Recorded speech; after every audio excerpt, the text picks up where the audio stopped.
नमस्कार. आज आपण नोंदणी व मुद्रांक विभाग या विभागासाठी जे दस्त दुय्यम निबंधक कार्यालयामध्ये नोंदणी होतात, अशा नोंदणीकृत दस्तासाठी ती लागणारी मुद्रांक शुल्क आणि नोंदणी फी याचं जे पेमेंट आहे ते कशा प्रकारे करायचं याची आज आपण माहिती पाहणार आहोत. त्यासाठी विभागाची जी वेबसाईट आहे igrmaharashtra.gov.in ही वेबसाईट ओपन करा. ही जी वेबसाईट आहे ती आपल्याला मराठी आणि इंग्लिश या भाषेमध्ये उपलब्ध आहे. त्यानुसार तशी आपण भाषा निवडू शकता. पेमेंट करण्यासाठीचे जे ई पेमेंटचं जे ऑप्शन आहे ते विभागाच्या वेबसाईटवरती ऑनलाईन सर्व्हिसेसमध्ये ई पेमेंट म्हणून ऑप्शन दिलेला आहे. त्या ऑप्शनवरती क्लिक करा. त्यामध्ये grass government receipt accounting system हे ऑप्शन आहे. त्या ऑप्शनवरती क्लिक करा. ऑप्शनवरती क्लिक केल्यानंतर ग्रासचं जे पोर्टल आहे ते पोर्टल ओपन होईल. त्या पोर्टलमध्ये विभागासाठीचे जे सेपरेट ऑप्शन दिलेलं आहे इन्स्पेक्टर जनरल ऑफ रजिस्ट्रेशन या ऑप्शनमधून तुम्ही नोंदणी फी आणि मुद्रांक शुल्क याचं पेमेंट करू शकता. लक्षात ठेवा, इथून जे आपण पेमेंट करणार आहात ते जे दस्त दुय्यम निबंधक कार्यालयामध्ये नोंदणी होणार आहात आहेत त्या दस्तासाठीचे जे नोंदणी फी आणि मुद्रांक शुल्क असेल त्याचं तुम्ही इथून पेमेंट करू शकता. तसेच पेमेंट करत असताना जर एखादं पेमेंट तुम्हाला व्हेरीफाय करायचं असेल किंवा पेमेंट झालेले जे चलन असेल ते डाउनलोड करायचं असेल तर सर्च चलन या ऑप्शनवरती क्लिक करून तुम्ही तिथून चलन डाउनलोड करू शकता, पेमेंट व्हेरीफाय करू शकता. तसेच ग्रासच्या पोर्टलवरती जे अवेलेबल बँक्स असतील, क्रेडिट कार्ड, डेबिट कार्डचे ऑप्शन असतील याची पण माहिती तिथे दिलेली आहे. त्यामध्ये अवेलेबल बँक्स इन ग्रास असेल, अवेलेबल बँक्स फॉर ESBTR असेल, तसेच available cards and banks for SBI E payment gateway याची पण तिथे माहिती दिलेली आहे. ती तुम्ही तिथून चेक करू शकता.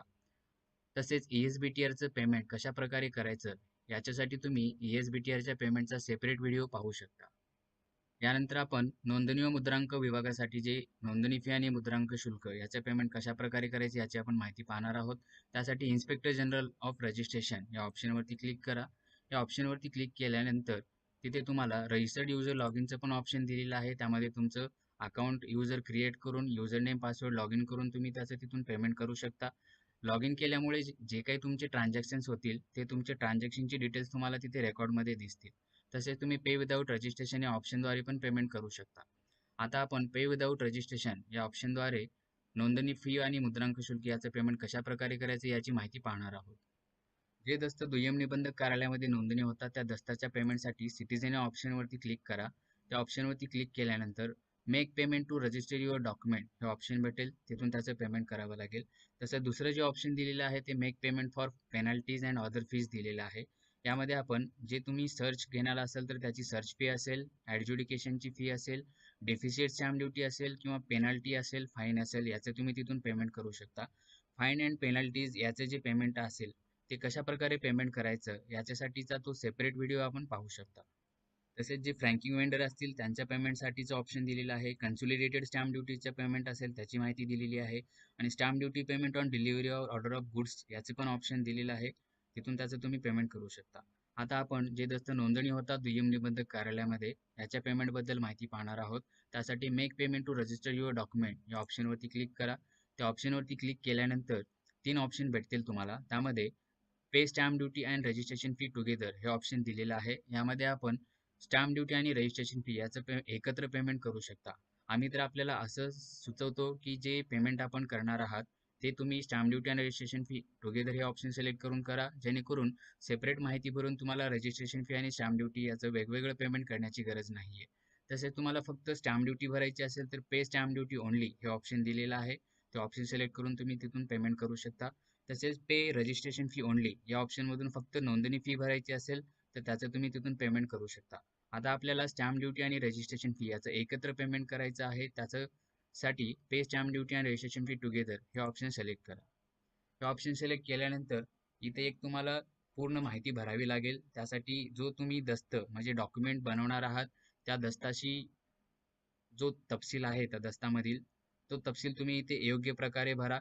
त्यामध्ये जो डिस्ट्रिक्ट असेल ज्या जिल्ह्यासाठी तुम्ही पेमेंट करणार आहात तो डिस्ट्रिक्ट निवडा. तसेच ज्या सब रजिस्टर ऑफिससाठी पेमेंट करणार आहात तो ऑफिस निवडा. तसेच दस्ताच्या तपशिलानुसार जो दस्ताचा आर्टिकल कोड असेल, टायटल असेल त्याप्रमाणे त्याचे आर्टिकल्स दिलेले आहेत. त्या आर्टिकल्स तिथे तुम्ही निवडू शकता. लक्षात ठेवा, इथे जो तपशील तुम्ही भरणार आहात तो तुमच्या दस्ताशी सर्व मिळता जुळता तपशील हवा आहे. कारण इथून जी तुम्ही माहिती भराल किंवा जो चलन जनरेट होईल तो तुम्ही इथून प्रोसीड केल्यानंतर त्यामध्ये करेक्शन करू शकणार नाही किंवा जे तुम्ही चलन सक्सेसफुल झाल्यानंतर पण त्यामध्ये करेक्शन करू शकणार नाही. तर त्यामध्ये जर काही तफावत आढळली तर जे तुम्ही पेमेंट केलेलं आहे त्याचे तुम्हाला रिफंडच घ्यावा लागेल. त्यामध्ये दुसरा ऑप्शन नाहीये. तसेच जे लाल कलरचे जे स्टार मार्क्स दिलेले आहेत त्या सर्व फील्ड्स मॅन्डेटरी आहेत. त्या सर्व फील्ड्स भरणे अनिवार्य आहे. आर्टिकल कोड जो असेल तो दस्ताच्या तपशिलानुसार योग्य प्रकारे निवडा. कारण ज्या आर्टिकल कोडसाठी तुम्ही पेमेंट करणार आहात, हे जे चलन आहे त्याच आर्टिकलसाठी ते डिफेस केलं जातं. पेमेंट डिटेल्समध्ये जे तुमची योग्य अशी स्टॅम्प ड्युटी असेल ती अमाउंट तिथे एंटर करा. तसेच जी रजिस्ट्रेशन फीची अमाउंट ती अमाउंट तुम्ही तिथे एंटर करा. टोटल अमाउंटमध्ये दोन्ही जी स्टॅम्प ड्युटी आणि रजिस्ट्रेशन फीची अमाउंट असेल ती ती तुम्हाला दाखवेल. तसेच यामध्ये जे पक्षकार असतील त्या पक्षकारांचे मुद्रांक शुल्क भरत आहेत त्या पक्षकारांचे तुम्हाला फर्स्ट पार्टीमध्ये नाव एंटर करायचं आहे. आणि पॅन नंबर ऑफ पेअर, इथे पॅन नंबर ऑफ पेअर जे ऑप्शन आहे, जी तुमची टोटल अमाउंट जर तुमची 50,000 किंवा त्यापेक्षा जास्तीची असेल तर दोन्ही पक्षकार जसे की फर्स्ट पार्टी आणि सेकंड पार्टी असेल त्यांचे पॅन नंबर हे मॅन्डेटरी आहे. जे पक्षकार असतील त्यांचा मोबाईल नंबर इथे एंटर करा, जेणेकरून पेमेंट करत असताना जो पेमेंटचा जो चलनचा GRN नंबर असेल तो GRN नंबर तुम्हाला SMS द्वारे प्राप्त होईल. त्याचं पॉपअप पण तुम्हाला स्क्रीनवरती जनरेट होईल. त्यानंतर त्याला ओके करा. तसेच सेकंड पार्टीमध्ये जे पक्षकार असतील दस्तातील तपशिलानुसार त्या पक्षकाराचे तिथे नाव टाका. तसेच पक्षकार जे सेकंड पार्टीमध्ये असतील ते एकापेक्षा जास्त असतील तर तुम्ही एका पक्षकाराचं नाव पण एंटर करू शकता किंवा एका पक्षकाराचं नाव एंटर करून अँड अदर्स हे पण ऑप्शन तिथे टाकून तुम्ही त्याचं पेमेंट करू शकता. त्यानंतर प्रॉपर्टी डिटेल्स, यामध्ये ज्या प्रॉपर्टीचा तुम्हाला दस्त नोंदणी करावयाचा आहे त्याच्या आर्टिकलनुसार त्यामध्ये त्या प्रॉपर्टीचा सर्वे नंबर असेल, CTS नंबर असेल, गट नंबर असेल, फ्लॅट नंबर असेल, फ्लोअर नंबर असेल, तसेच त्याचं बिल्डिंगचं नाव असेल याची तिथे माहिती भरायची आहे. तसेच जी प्रॉपर्टी कुठल्या लोकॅलिटीमध्ये आहे, कुठल्या रोडवरती आहे त्याची तुम्हाला तिथे माहिती भरायची आहे. तसेच त्या प्रॉपर्टीचा जो एरिया विलेज नेम असेल, सिटी नेम असेल त्याची तिथे माहिती भरायची आहे आणि ज्या प्रॉपर्टीसाठीचा दस्त नोंदणी करणार आहात त्या प्रॉपर्टीचा पिनकोड नंबर पण तिथे एंटर करायचा आहे. प्रॉपर्टी डिटेल्सचा तपशील भरल्यानंतर पेमेंटचा जो मोड दिलेला आहे यामध्ये 3 मोड दिलेले आहेत. यामध्ये ई पेमेंटचं ऑप्शन आहे. त्या ई पेमेंटच्या ऑप्शनमध्ये जे लिस्टेड बँक असतील त्या बँकेच्या इंटरनेट बँकिंग लॉग इन करून तुम्ही त्याचं पेमेंट करू शकता.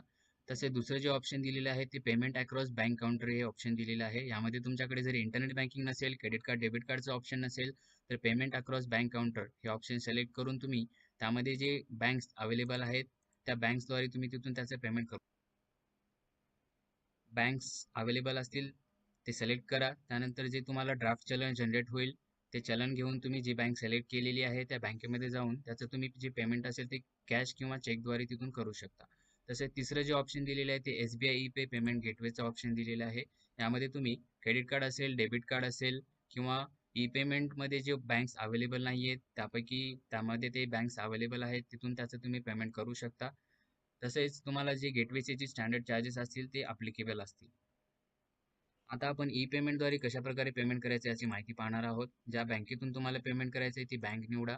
तसेच खाली जो कॅप्चा कोड दिलेला आहे तो कॅप्चा कोड एंटर करा आणि प्रोसीड या ऑप्शनवरती क्लिक करा. प्रोसीड या ऑप्शनवरती क्लिक केल्यानंतर ड्राफ्ट चलन जनरेट होईल. ते सर्व आपण जी माहिती तपशील भरलेला आहे त्याची सर्व माहिती तुम्हाला इथे दिसेल. ती सर्व माहिती चेक केल्यानंतर ॲग्री या ऑप्शनवरती क्लिक करा. ॲग्री या ऑप्शनवरती क्लिक केल्यानंतर प्रोसीड या ऑप्शनवरती क्लिक करा. तसेच तुम्हाला एक पॉपअप जनरेट होईल. त्या पॉपअपला ओके करा. पॉपअपला ओके केल्यानंतर एक 18 अंकाचा GRN नंबर जनरेट होईल. तो GRN नंबर नोट करा आणि ओके या ऑप्शनवरती क्लिक करा. ओके ऑप्शनवरती क्लिक केल्यानंतर जी बँक तुम्ही निवडलेली आहे त्या बँकेच्या लॉग इन पेजवरती जाईल. तसेच त्या बँकेचे लॉग इनचे जे डिटेल्स असतील ते युजर नेम असेल, पासवर्ड असेल ते डिटेल्स एंटर करून लॉग इन ऑप्शनवरती क्लिक करा.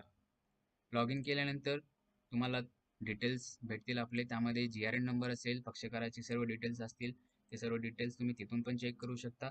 GRN नंबर तुम्ही इथून पण नोट करू शकता. तसेच खाली स्क्रोल डाऊन केल्यानंतर कन्फर्म या ऑप्शनवरती क्लिक करा. परत तुम्हाला डिटेल्स एकदा व्हेरीफाय करून कन्फर्म करण्यासाठी सांगेल. तसेच तुम्हाला खाली कन्फर्म ऑप्शनवरती क्लिक करा. कन्फर्म ऑप्शनवरती क्लिक केल्यानंतर जो तुम्ही नेट बँकिंगची जे असेल किंवा जे बँक तुम्ही लॉग इन केलेलं आहे त्या बँकेला जो रजिस्टर्ड मोबाईल नंबर असेल त्या मोबाईल नंबरवरती वन टाईम पासवर्ड पाठवला जाईल त्या बँकेकडून. तो वन टाईम पासवर्ड इथे एंटर करा आणि कन्फर्म या ऑप्शनवरती क्लिक करा. कन्फर्म केल्यानंतर युअर पेमेंट वॉज सक्सेसफुलचा स्क्रीनवरती रिझल्ट जनरेट होईल. तसेच जे तुम्ही पेमेंट केलेलं आहे त्या पेमेंटचं चलन पण स्क्रीनवरती तुम्हाला जनरेट होईल. ते चलन जनरेट होईल ते तुम्ही इथून डाउनलोड करू शकता. डाउनलोड केल्यानंतर त्याची प्रिंट घेऊन जे दुय्यम निबंधक कार्यालयामध्ये दस्त नोंदणी करणार आहात त्या दस्तासोबत जोडून तुम्ही तो दस्त नोंदणी करू शकता. तसेच चलनवरती जो QR कोड दिलेला आहे, तो QR कोड तुम्ही स्कॅनरद्वारे स्कॅन करून त्याची क्रेडिबिलिटी पण चेक करू शकता.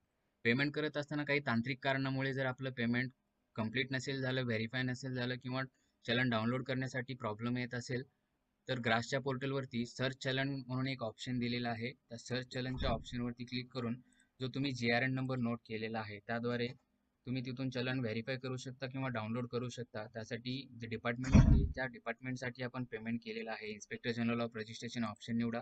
तसेच ज्या जिल्ह्यासाठी पेमेंट केलेला आहे तो डिस्ट्रिक्ट निवडा. चलनची जी तुमची अमाऊंट आहे ती एंटर करा. तसेच ज्या बँकेतून तुम्ही पेमेंट केलेलं आहे ती बँक निवडा. तसेच जो तुम्ही GRN नंबर नोट केलेला आहे तो GRN नंबर एंटर करा आणि जो इमेज टेक्स्ट दिलेला आहे कॅप्चा कोड, तो कॅप्चा कोड तिथे एंटर करून सर्च ऑप्शनवरती क्लिक करा. सर्च ऑप्शनवरती क्लिक केल्यानंतर तुम्हाला खाली तिथे GRN नंबर, पार्टीचं नाव, सक्सेसफुलचा रिपोर्ट जनरेट होईल. त्या GRN नंबरवरती क्लिक करून तुम्ही तुमचं जे पेमेंट केल्याचं चलन आहे ते पुन्हा डाउनलोड करू शकता. तसेच पेमेंट काही कारणास्तव व्हेरीफाय नसेल झालं तर इथून व्हेरीफाय करण्याचा ऑप्शन येईल. इथून तुम्ही पेमेंट व्हेरीफाय करू शकता. पेमेंट व्हेरीफाय झाल्यानंतर GRN नंबरवरती क्लिक करून जे तुम्ही पेमेंट केलेलं आहे त्याचं चलन तुम्ही डाउनलोड करू शकता. तसेच अधिक माहितीसाठी नोंदणी व मुद्रांक विभागाची जी सारथी हेल्पलाईन आहे, त्या सारथी हेल्पलाईनचा कॉन्टॅक्ट असमध्ये ऑप्शन दिलेला आहे. त्यामध्ये त्यांचा कॉन्टॅक्ट नंबर असेल 8888007777.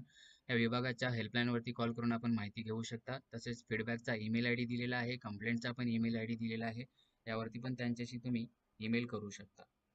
अशा प्रकारे आज आपण नोंदणी व मुद्रांक विभागासाठी जे दुय्यम निबंधक कार्यालयामध्ये नोंदणीकृत दस्त आहेत त्याची मुद्रांक शुल्क आणि नोंदणी फी याची पेमेंट कशा प्रकारे करायची याची माहिती आपण पाहिलेली आहे. व्हिडिओ जो बनवलेला आहे तो लाईक करा, चॅनल सबस्क्राईब करा, शेअर करा. धन्यवाद.